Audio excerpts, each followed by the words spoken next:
Bonjour, très bon mardi avec Radio Monaco. Il est 8h39, nous retrouvons Anna Huprel.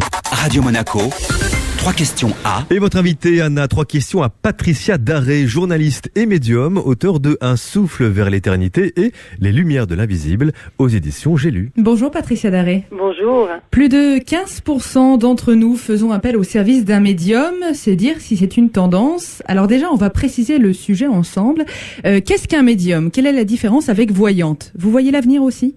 Non, je ne vois pas l'avenir, dans le sens où moi, je suis journaliste, je ne consulte pas, je suis quelqu'un qui, depuis quelques années, donc a cette capacité de capter des choses qui viennent d'ailleurs. On appelle ça l'au-delà, c'est un peu réducteur.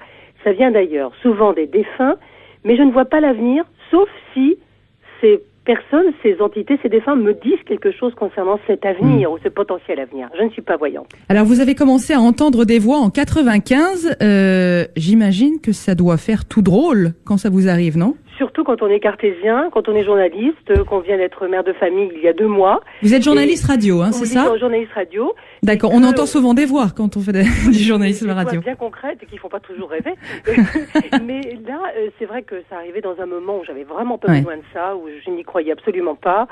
Et j'ai vraiment contourné le problème pendant quelques jours en rendant visite à des psychiatres, médecins, pour savoir si je n'étais pas folle. Mais c'était vraiment concret. C'était concret, absolument. Et on vous a demandé d'écrire quelques mots sur une page blanche. Exactement. Ça, j'ai entendu une nuit une voix, mais pas une voix dans la tête, pas une voix bien réelle, qui était dans ma chambre, qui n'y avait personne évidemment, qui m'a demandé de me lever, de prendre un papier, un crayon et d'écrire quelques mots sur un papier en écriture automatique, c'est-à-dire qu'on écrit mais on ne pense à rien. C'est la main qui écrit. Le cerveau, lui, est en total repos.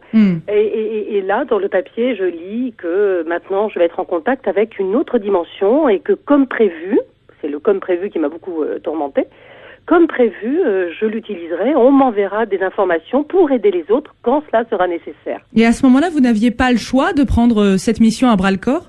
Non, je n'avais pas le choix parce que c'était tellement, ça s'imposait tellement à moi et ça me tourmentait tellement quand je ne voulais pas ou quand je refusais, que j'étais obligée de faire. Le faire, c'était me soulager, c'était retrouver un équilibre et retrouver une espèce aussi de joie. C'était très curieux.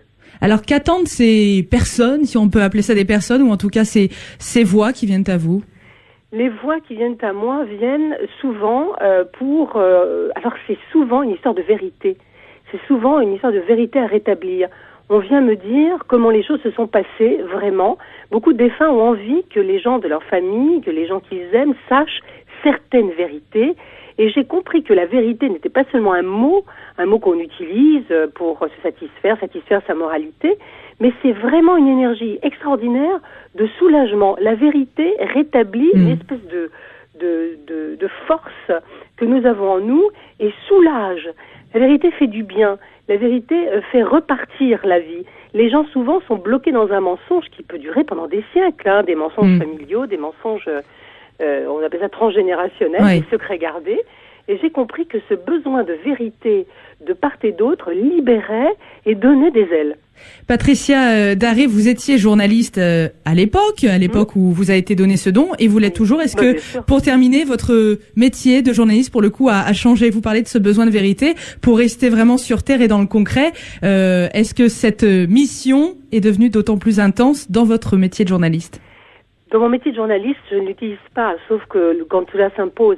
En fait, ça m'a appris une chose, tout cela. Ça m'a appris de vivre l'instant, chose que je ne faisais pas. J'étais toujours très longtemps après ce que je faisais. Je projetais toujours.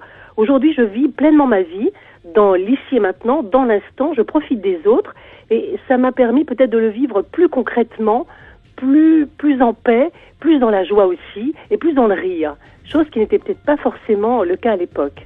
Merci beaucoup Patricia Daré, donc journaliste, médium, et donc je rappelle les titres de vos livres, Un souffle vers l'éternité et Les lumières de l'invisible aux éditions J'ai lu. Merci, belle journée à vous. À vous. Merci Patricia, très bonne journée.